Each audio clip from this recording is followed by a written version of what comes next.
Assalamualaikum warahmatullahi wabarakatuh. Alhamdulillahirabbil alamin.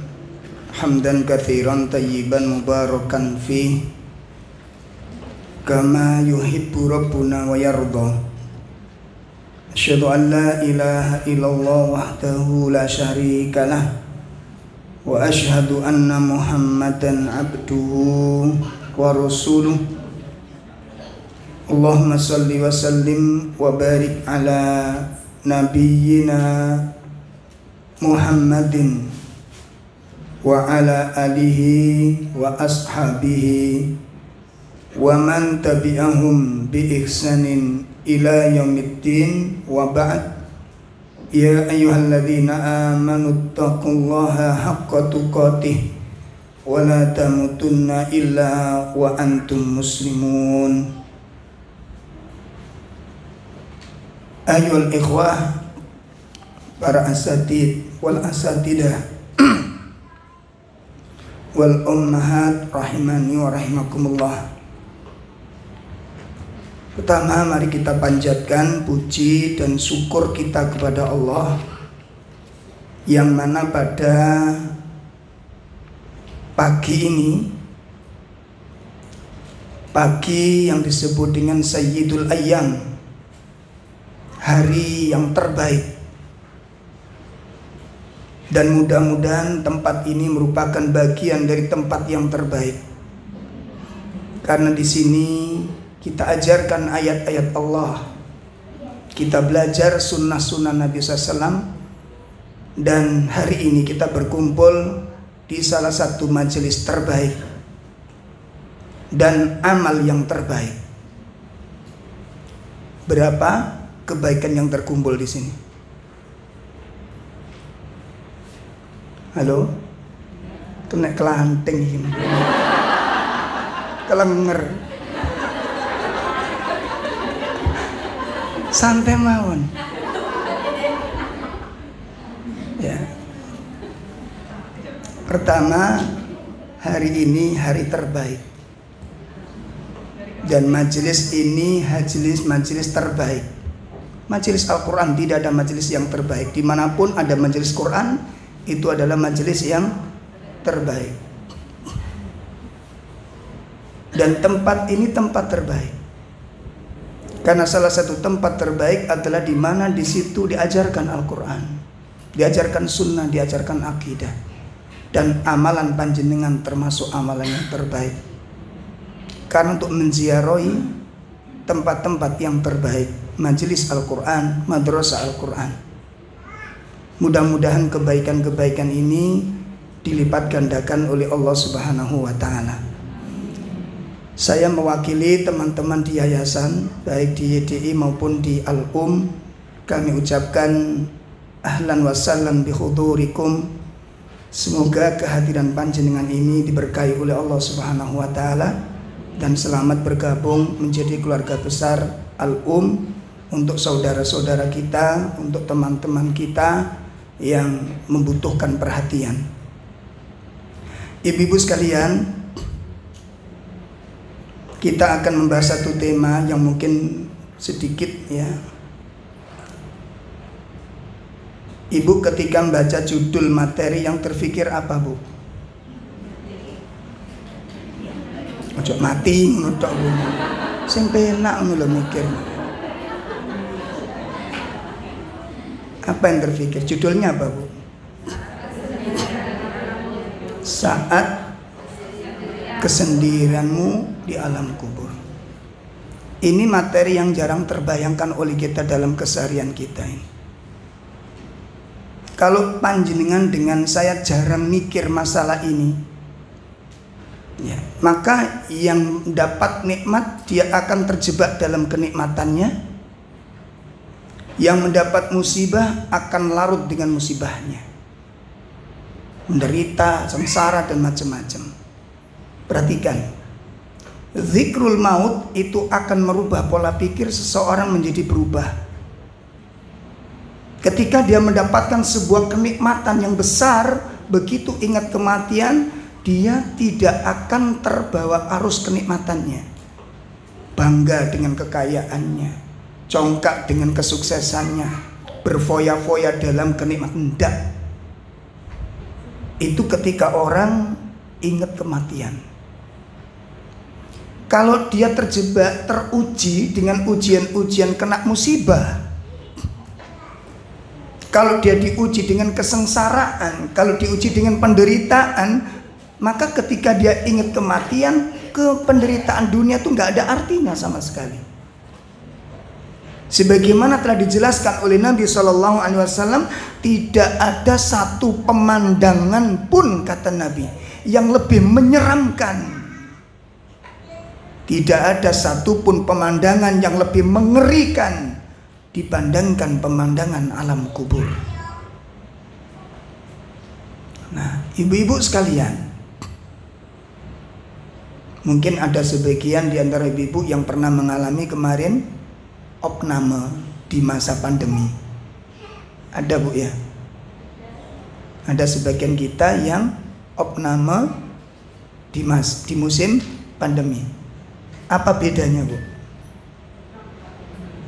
Dalam apa? Mencekam.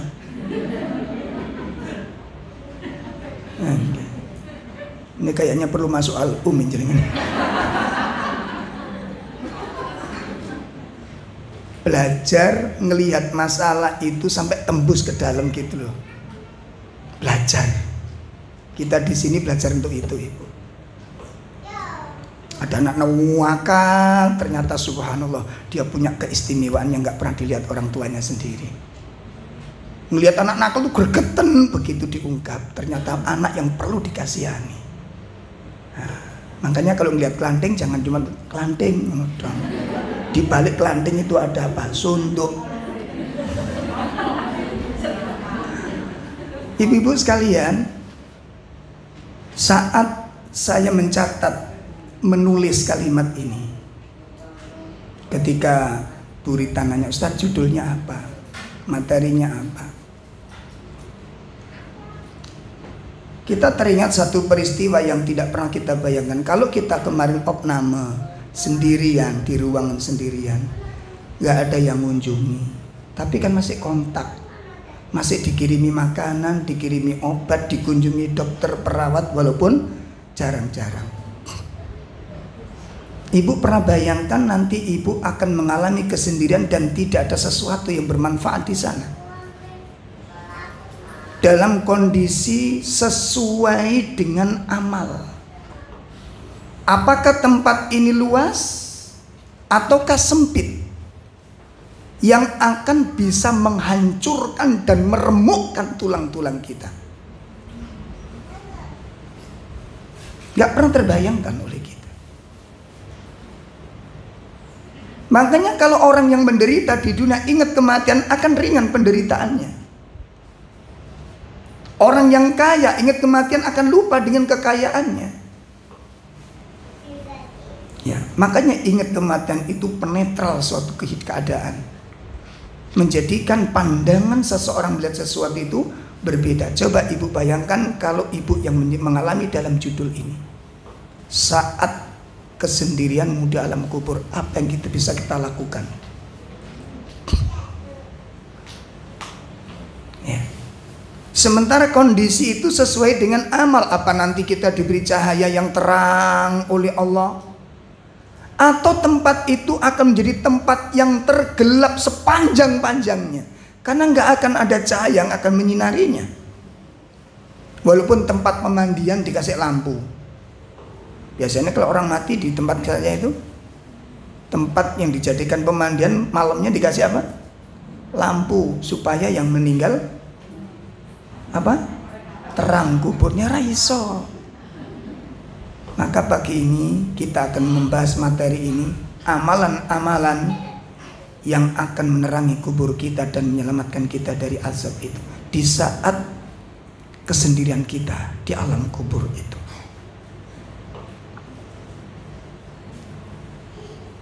Termasuk bulan kemarin kita berkunjung ke suatu tempat yang dihuni orang tua dok. Ada yang begitu masuk kan dikira anaknya kan, Oh anakku, ya. Kenapa? Karena sudah stres disemayangi anak-anaknya nggak didateng-dateng. Ada yang kelihatan anak kecil, oh ini cucuku. Karena apa? Stres kangen anak cucunya tidak pernah dikunjungi. Kalau kemarin kita ketemu orang tua-tua tok, ini nanti ketemu anak kecil-kecil tok. Nah, dan itu banyak sentuhan-sentuhan hati. Nah ibu, dua rekreasi yang kita lakukan itu dua rekreasi yang paling bersejarah. Dua rihlah yang sangat mulia di hadapan Allah Ta'ala. Ada pengorbanan yang kita keluarkan, ada dana yang kita keluarkan, jelas tersalurkan di tempat yang tepat. Dan manfaatnya kepada takliful qulub, kepada kelembutan hati. Kita bisa bayangkan kalau kemarin yang duduk di tempat sana itu kita, ibu bisa bayangkan. Sampai tengah-tengah saya ngaji ada mbah-mbah yang menangis meronta-ronta kemarin, ibu masih ingat? Kapan anak saya kesini jadinya kok ditelepon? Kenapa? Kapan? Subhanallah ibu-ibu, kalau kita posisinya seperti itu kayak apa rasanya? Maka kita pulang itu bersyukur kembali dan membayangkan apakah anak-anak kita nanti bisa menjaga kita dan mendampingi kita. Itu kan misteri. Betul ibu? Ada yang kemarin ketemu jamaah, pas duduk di depannya, anakku kepingin merawatku tapi mantuku tidak mengizinkan. Akhirnya anaknya pun ngalah, ibunya yang dikorbankan, harus dititipkan di tempat itu, padahal sebenarnya dirinya ingin merawatnya. Ibu, kira-kira anak kita yang di mana nanti? Anak-anak kita, makanya saya nggak berambisi anak-anak harus hafal Quran, enggak. Pingin anak-anak itu mencetak tempat yang sederhana ini, kita harapkan jadi anak-anak yang soleh dan solehah untuk orang tuanya. Itu yang kami impikan, bukan hafal Quran, enggak. Kalau memang nanti ada potensi hafal, pasti akan jurusan ke hafal Quran ini. Tapi yang paling mendasar kita harapkan anak-anak yang dicetak oleh Al-Um ini adalah anak-anak yang berkarakter, yang punya kepribadian. Makanya subhanallah saya ungkapkan rasa syukur saya kepada panjenengan. Bulan awal kemarin sudah saya sampaikan ke grup, ke Bu Rita, supaya disampaikan ke jamaah. Alhamdulillah bulan September ada nilai tambah bagi para pengajar Al-Um. Alhamdulillah, mudah-mudahan menjadi amal jariah buat panjenengan semua ini. Nah ibu-ibu sekalian yang dimuliakan Allah, kira-kira amal apa yang kalau kita amalkan itu menjadi teman terbaik bagi kita dan akan menjadi cahaya yang menyejukkan di saat kesendirian kita di alam kubur nanti? Yang pertama adalah melazimi doa perlindungan kepada Allah min azabil kubur. Selalu berdoa kepada Allah, memohon kepada Allah Subhanahu wa Ta'ala agar kita diselamatkan dari azab kubur. Ini yang pertama. Makanya di antara doa dzikir pagi petang itu terselip 2 kali terulang itu. 2 kali diajarkan oleh Nabi dalam dzikir pagi petang. Untuk apa? Berlindung kepada Allah dari azab kubur. Itu pagi petang. Belum lagi setiap sholat akhir tahiyat kita pun diajarkan untuk berdoa kepada Allah. Allahumma inni a'udzubika min adzabi jahannam wa min azabil qabri. Ya Allah, aku berlindung kepadamu dari jahannam dan aku berlindung kepadamu dari azabul kubur. Ini harus kita minta dan mohon dengan sangat permintaan di dalam doa, jangan sampai menjadi doa ritual. Ngerti maksudnya ibu? Apa doa ritual nih bu? Napa sing dimaksud doa ritual nih bu? Pokoknya muni aja tapi nggak ada kebutuhan. Ini yang pertama. Ini yang pertama. Selalu berdoa, selalu mohon kepada Allah perlindungan agar kita diselamatkan oleh Allah dari azab kubur. Yang kedua apa?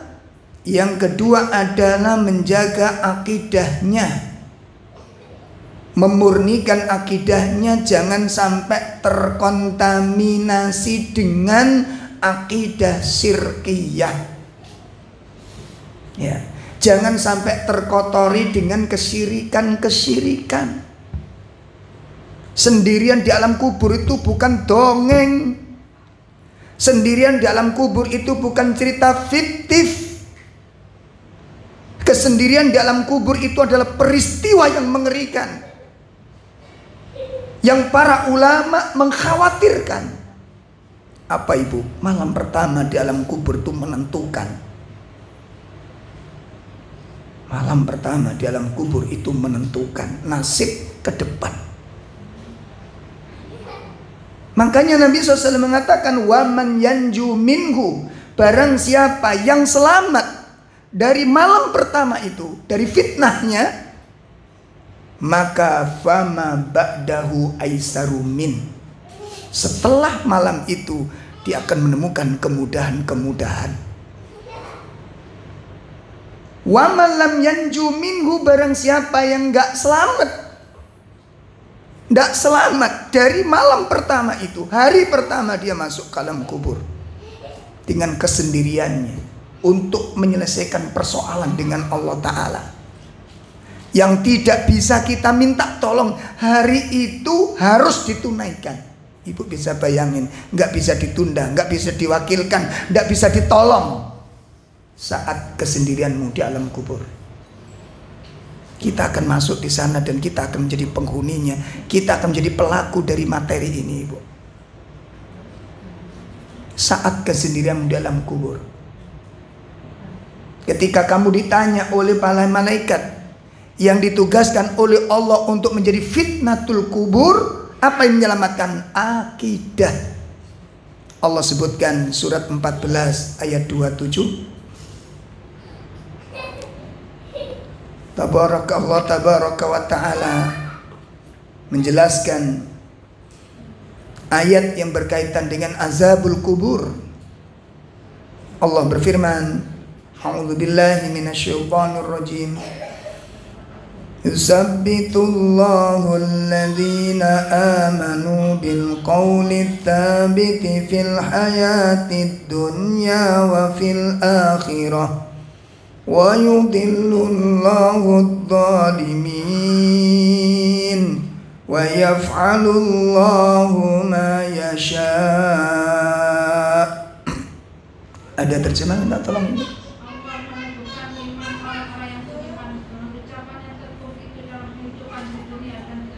Masya Allah.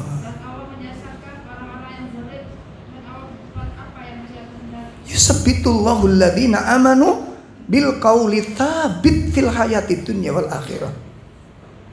Allah akan meneguhkan terhadap orang-orang yang beriman bil qawli tsabit, dengan ucapan yang teguh. Maksudnya apa ini?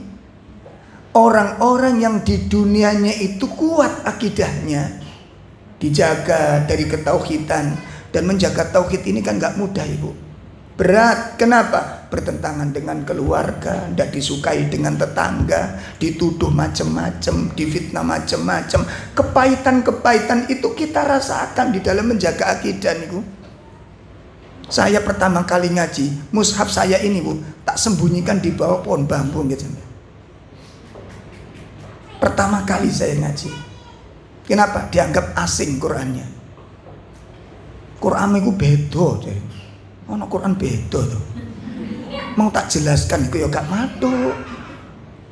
Boten beda. Saiki di Quran gitu, karena saya sudah ngaji mufradat itu sudah hampir separuh Quran. Ini kalau diambil dibakar eman. Mau dibakar Quran saya. Karena di kampung kami tidak ada pemahaman seperti itu. Berat menjaga akidah. Ya. Nah, sekarang muncul, mudah-mudahan menjadi pembela tauhidnya, pesulap merah.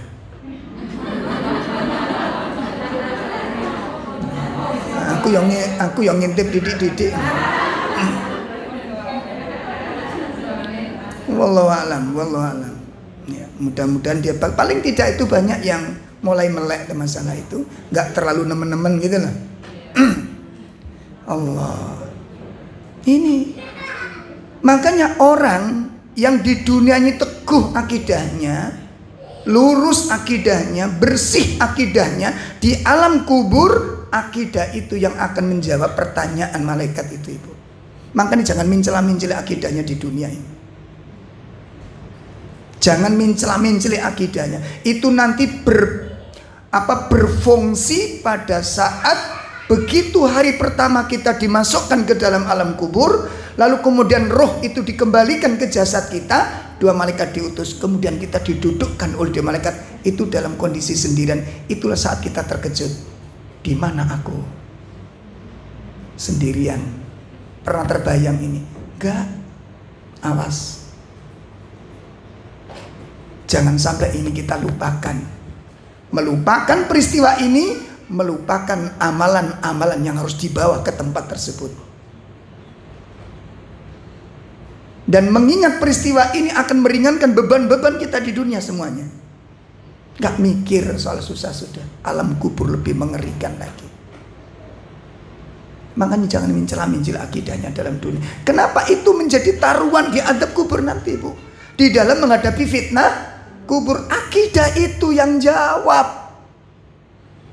Makanya disebutkan oleh yusabbitullahu alladhina amanu bil qawli sabit fil hayatid dunya wa fil akhirah. Artinya apa? Ketika orang di alam dunianya akidahnya benar, akidahnya lurus, akidahnya bersih, di alam kubur dia akan selamat dari pertanyaan dan fitnah itu. Maka apa kata Nabi? Wa man lam yanju min fama ba'dahu asyaddu min. Kalau pada hari pertama kita nggak selamat, setelahnya itu lebih mengerikan. Itu yang membuat orang nggak sabar di alam kubur, ingin dikembalikan, tapi kan Allah tolak. Ayo yang serius dalam belajar akidah ini. Ini yang kedua, amalan yang bisa menyelamatkan kita dan menjadi penerang kubur kita. Di saat kita menghadapi gelapnya alam kubur itu, akidah itu yang akan menjadi cahayanya. Yang ketiga, hifdzus shalah, menjaga sholat wajibnya. Menjaga sholat wajibnya. Dijaga sholatnya. Dijaga sholatnya. Sebagaimana disabdakan oleh Nabi sallallahu alaihi wasallam, as-salatu nurun was-shadaqatu burhan. Salat itu cahaya, sedekah itu bukti. Ya, sedekah itu bukti. As-sabru dhiyaun, dan sabar itu sinar. Wal Quran, dan Al-Quran itu hujjatun laka au alaika. Al-Quran itu akan menjadi pembelamu di sisi Allah atau akan menjadi musuhmu di hadapan Allah. Awas, yang di dunia main-main dengan kajian, gak serius dalam Al-Quran. Al-Quran yang kita pelajari hari ini bukan menjadi pembela di sisi Allah, akan menjadi musuh bagi kita di sisi Allah. Ketika Nabi menyebutkan as-salatu nur, salat itu cahaya. Salat itu apa? Disebutkan oleh Imam Ibn Rajab, nurun fi wajhi. Salat itu menjadi cahaya di wajahnya. Makanya wajahnya orang yang salat dengan benar itu pasti beda dengan orang yang wajahnya tidak pernah dipakai untuk salat. Beda, Ibu. Beda. Itu yang pertama, nur fi wajhi. Yang kedua, nurun fi qalbi. Salat itu menjadi cahaya di hatinya. Masya Allah. Salat itu menjadi apa? Cahaya di hatinya. Lebih terang, lebih jelas melihat masalah itu. lebih lapang menghadapi persoalan. Dan yang ketiga kata beliau, as-salatu nurun fi qabrih. Salat akan menjadi cahaya di kuburnya kelak. Makanya kalau salat di dalam benak kita harus diinstal, disimpan, dibawa waktu salat itu. Ya Allah, jadikan salat yang hari ini aku lakukan, berdiriku, rukukku, sujudku ini menjadi cahaya di dalam kuburku kelak. Itu nanti terasa salatnya Ibu. Terasa salatnya. Yang keempat, yang akan bermanfaat di kubur kita, menyelamatkan kita, bahkan amal-amal semua yang terputus. Kan sudah nggak ada amal Ibu. Sholat sudah hilang. Semua kebaikan terputus. Kecuali 3 hal. Disebutkan oleh Nabi SAW dalam sebuah hadis yang diriwayatkan oleh Imam Muslim, idza mata benu Adam inqata'a amaluhu. Apabila anak Adam telah meninggal dunia, akan terputus amal-amalnya. Illa min talatin, kecuali dengan 3 hal. Apa 3 hal itu? Pertama, shadaqatun jariyah. Sedekah jariyah. Sedekah jariyah itu macamnya banyak Ibu. Ada yang berupa gedung untuk belajar Quran, rumah-rumah tahfiz, atau yang dibangun masjid di sana, atau pondok pesantren, atau guru-guru Quran, atau anak-anak yang sedang belajar Al-Quran, di mana kita infakkan untuk belajar Al-Quran. Ketika Al-Quran setiap kali dibaca, orang-orang yang membiayai di mana saja, enggak hanya di Al-Um saja, bukannya di Al-Um saja, di mana anak-anak mengajarkan Al-Quran, ustadz yang mengajarkan Quran, dan anak yang belajar Quran, itu nanti kalau sampai dia mendatangkan hidayah bagi orang lain, itu nggak bisa bayangkan pahalanya itu, nggak bisa kita bayangkan keutamaannya, karena mereka mendapatkan pengajaran, mereka bisa sekolah, mereka bisa belajar, itu atas bantuan dari panjenengan. Maka orang-orang yang terlibat di dalam pembelajaran ini, itu akan mendapatkan keutamaan dari ilmu yang dia dapatkan, ilmu yang bermanfaat. Subhanallah. Bu, nanti kalau keluar di ujung sana itu kemarin kita dapat sedekah tandon air bersih. Alhamdulillah sudah aktif. Itu gratis untuk masyarakat sekitar. Ini ada donatur dari Kediri kemarin membantu 1 sumur dan air minum bersih untuk gratis, digratiskan, tidak boleh kita ambil biaya sedikit pun. Masya Allah. Ya, itu luar biasa Ibu. Air yang diminum oleh orang-orang yang soleh, dipakai berwudu, dipakai untuk makan, dipakai untuk belajar. Masya Allah. Orang-orang yang sedang mendalami Al-Quranul Karim, atau di tempat-tempat yang lain, kita nggak bisa bayangkan kenikmatan yang mengalir di sana. Idza mata benu Adam inqata'a amalu illa min talatin shadaqah jariyah. Yang kedua Pak, ilmu yuntafa'u bi, ilmu yang bermanfaat. Yang ketiga, awwaladun sholihun yad'ulah, anak yang soleh yang senantiasa mendoakan orang tuanya. Maka ibu-ibu nggak usah merasa iman, merasa berat untuk memondokkan anak-anaknya, dengan catatan harus ada pendampingan, motivasi yang optimal. Berat Ibu berpisah dengan anak itu berat, dan anak-anak pun berat dipisahkan dengan orang tuanya. Anak saya baru masuk kemarin, alhamdulillah, hari keempat nyurati saya. Ya Allah, Abi, aku kangen, katanya. Allah. Enggak Ibu, karena nggak pernah kan berpisah. Maafkan kalau selama aku di rumah sering bandel, sering nggak patuh sama Abi, maafkan. Terakhir lagi nulis setelah ngomong pelan itu, sekali lagi maafkan, dan aku sangat kangen. Berat bisa dengan orang tua, dan orang tua pun merasa berat bisa dengan anak-anak. Tapi itulah yang harus kita tempuh. Untuk apa? Suatu kemaslahatan yang besar. Suatu kemaslahatan yang besar untuk anak-anak ini. Apa kemaslahatannya? Jauh ibu berbeda. Lihat kita anak-anak di rumah yang lepas kontrol. Kalau kita ngelihat anak-anak remaja cangkruan di warung sehari penuh habis di sana waktunya, kita nggak benci dengan mereka, nggak, cuma kasihan. Kasihan ibu. Yang dikasihannya apa? Semuanya, termasuk orang tuanya. Saya waktu ziarah ke masjid di Pondok Bukhari, itu ketemu ada seorang anak. Dia kalau sholat itu tempatnya itu tepat di tempat yang sama. Setiap hari itu pas di belakang di depan mimbar begini. Dia ngambilnya di posisi selalu di situ. Dohor saya lihat anak ini di sini. Asar selalu di sini, tepat waktu dia. Setelah itu apa?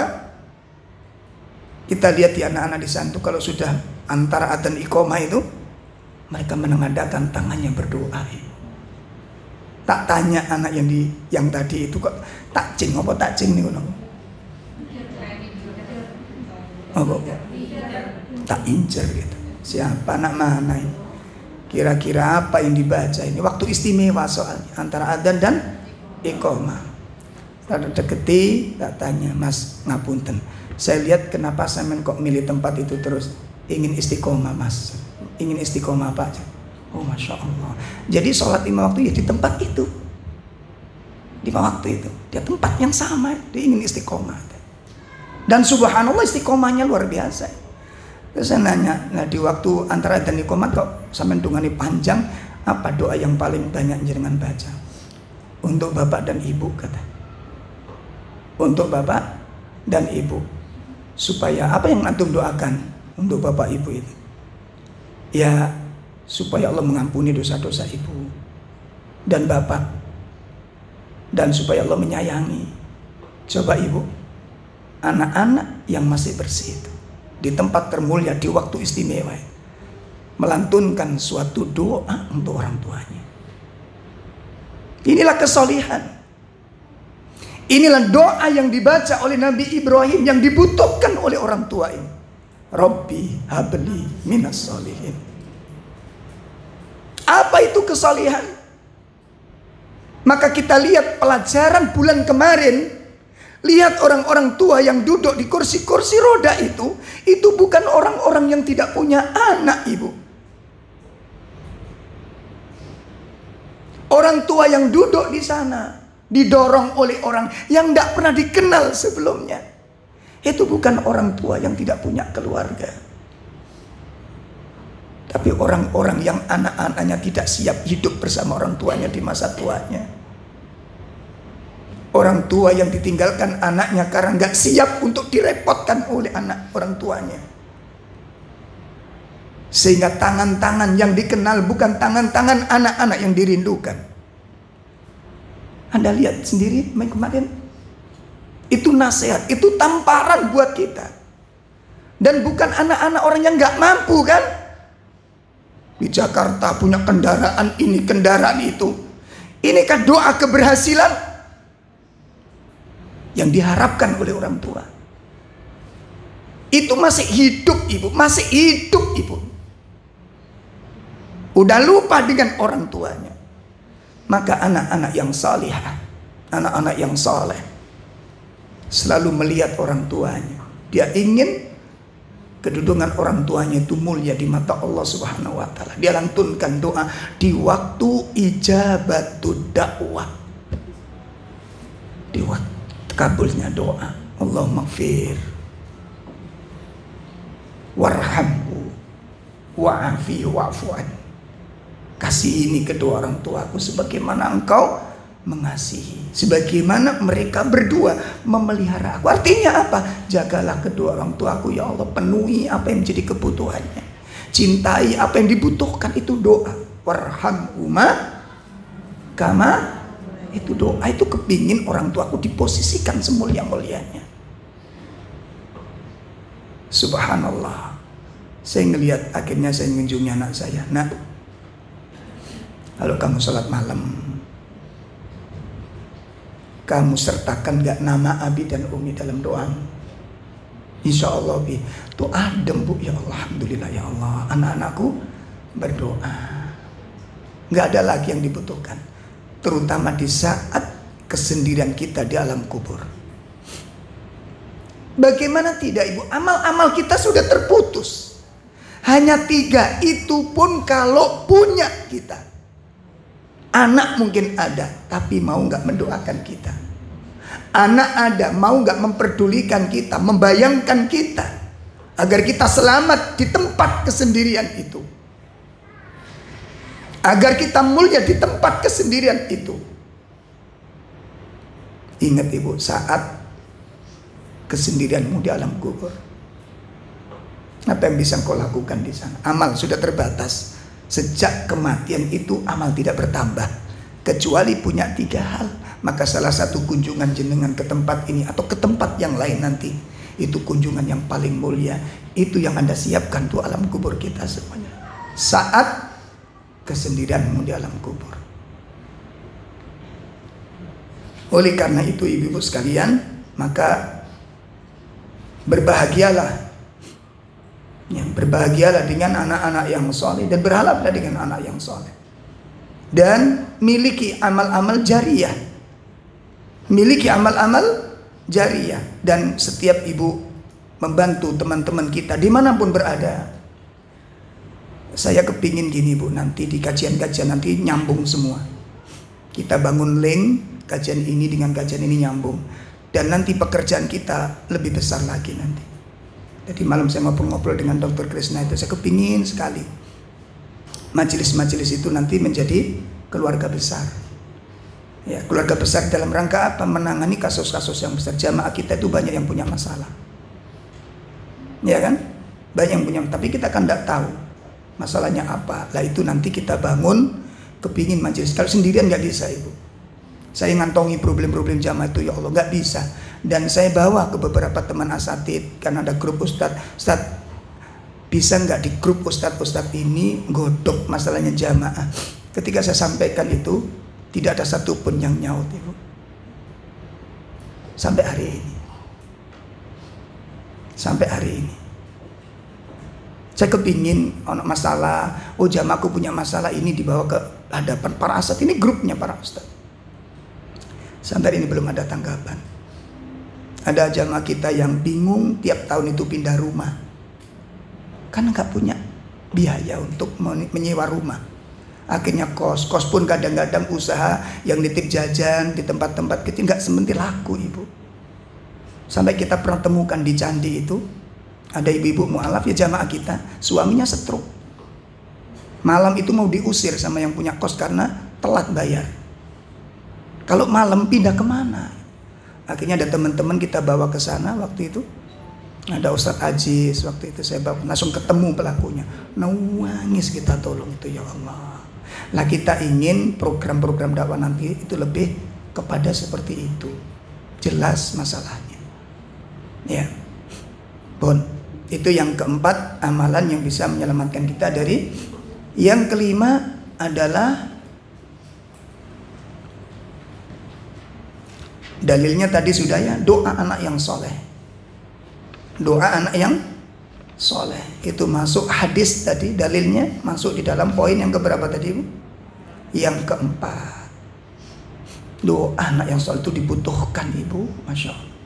Saya pernah diundang, diminta tolong oleh seorang ikhwan, teman-teman main bukan teman ngaji.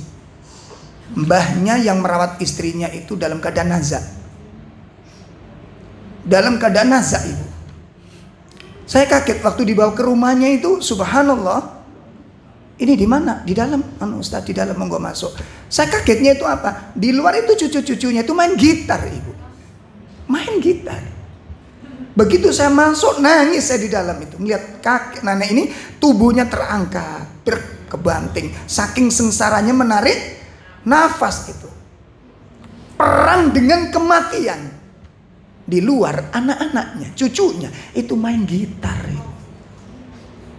Saya bilang, Mas, tolong Mas, suruh pergi atau gimana gitu. Jangan main gitar. Ini ibu ini dituntun ini. Gak bisa Pak. Loh kenapa? itu anak-anaknya Nasrani. Cucunya Nasrani. Sudah selesai, sudah. Selesai, sudah. Masya Allah. Ngeri, Bu, ngeri. Allah. Ibu bisa bayangin. Itu di dunia mengerikan bagaimana kesendirian kita. Kemudian yang keenam, gak usah tengkar.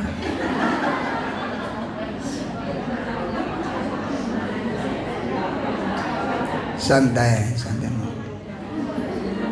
Biasa terjadi khilafiyah.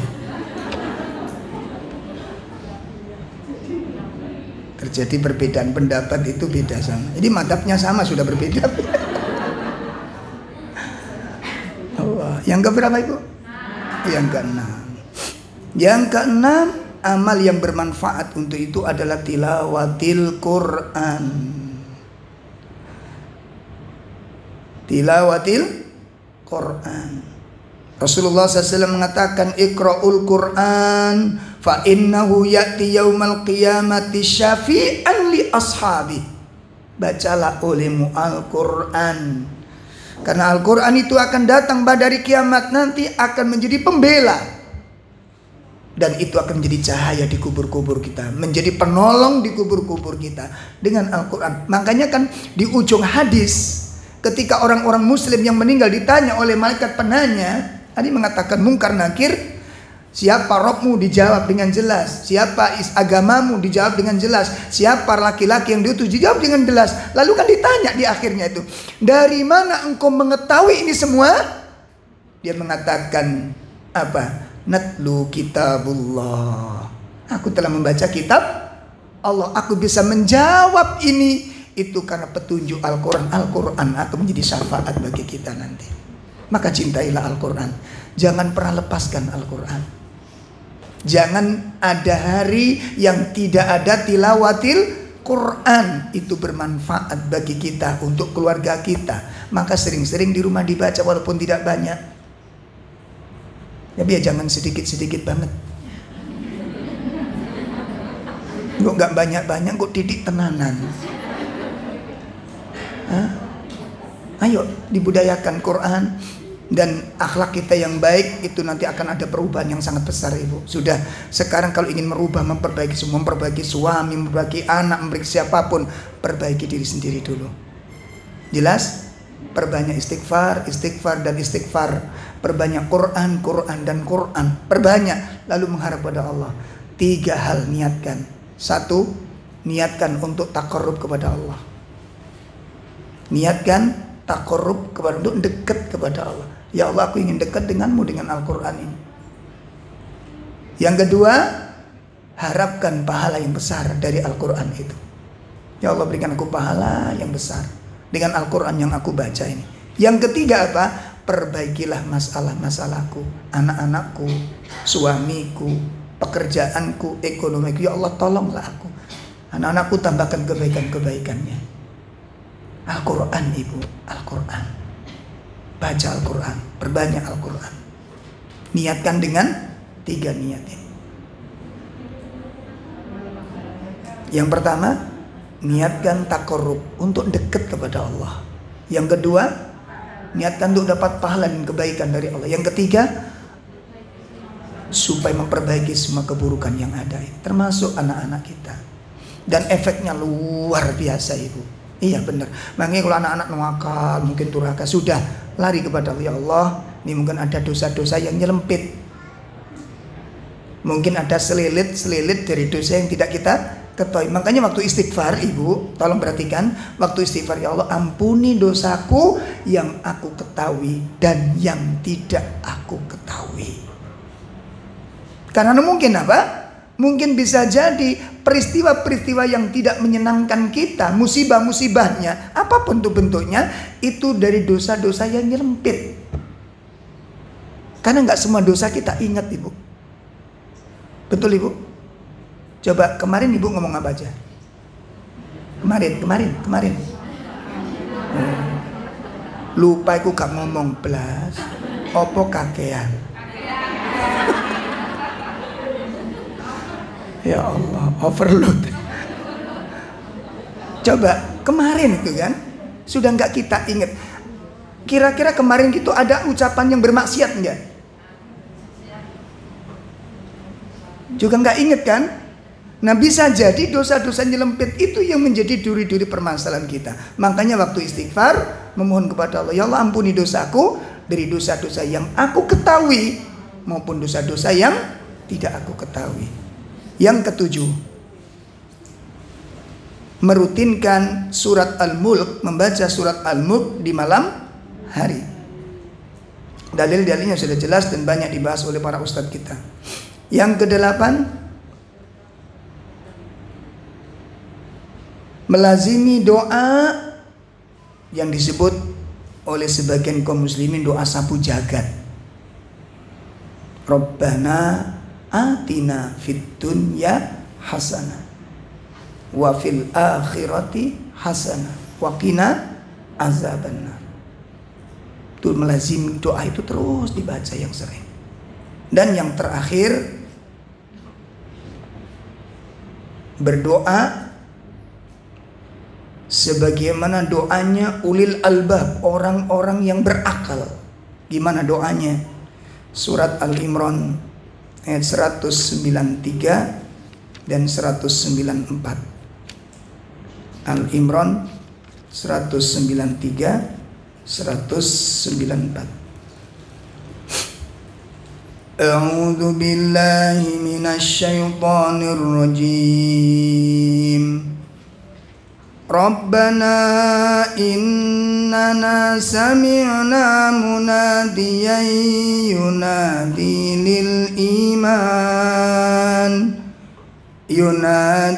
lil imani an aminu bi rabbikum fa amanna.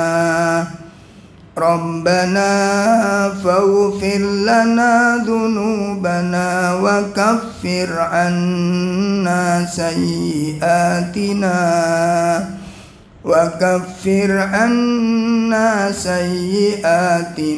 wa tawaffana ma'al abrar. Ya Tuhan kami, sesungguhnya kami mendengar orang yang menyeru kepada iman, yaitu berimanlah kamu kepada Tuhanmu, maka kami pun beriman. Ya Tuhan kami, ampunilah dosa-dosa kami dan hapuskanlah kesalahan-kesalahan kami, dan matikan kami bersama orang-orang yang berbakti. Rabbana wa atina ma wa'adtana ala rusulika wa la tukhzina yawmal qiyamah innaka la tukhliful mi'ad.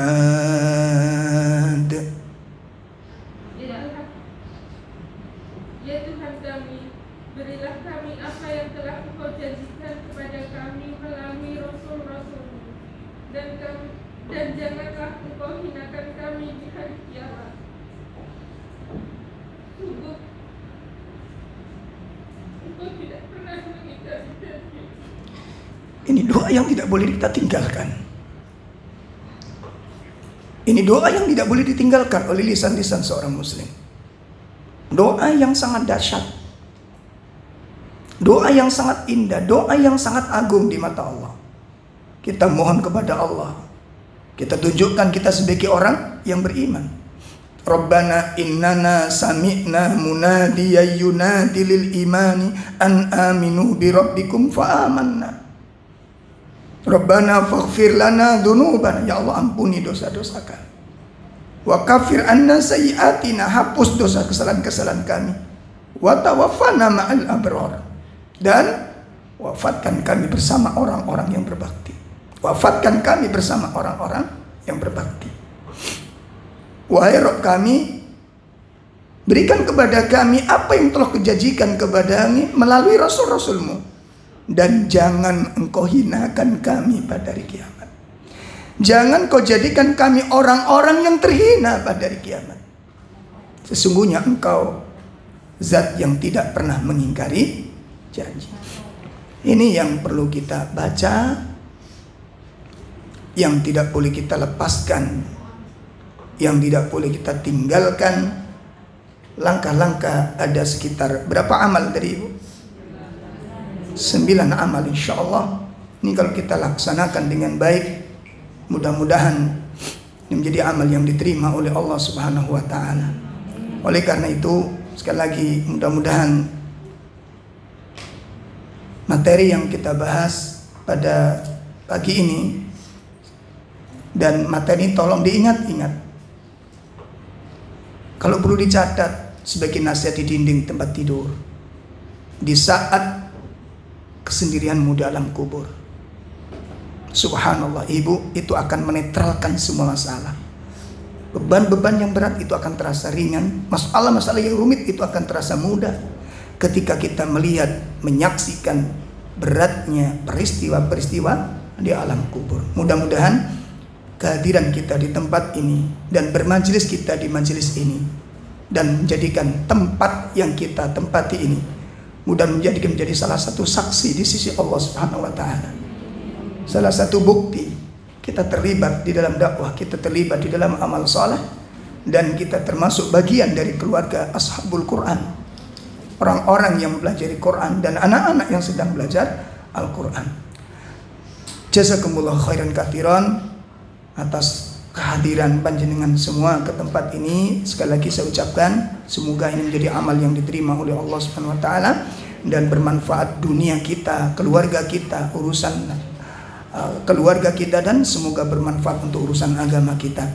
Saya sebagai pengisi acara sekaligus mewakili teman-teman juga mohon maaf yang sebesar-besarnya barangkali dalam penyambutan tempat atau apapun mengalami kekurangan dan tidak sesuai yang diharapkan.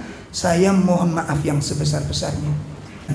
Saya kira cukup pertemuan kita pada pagi dan siang ini.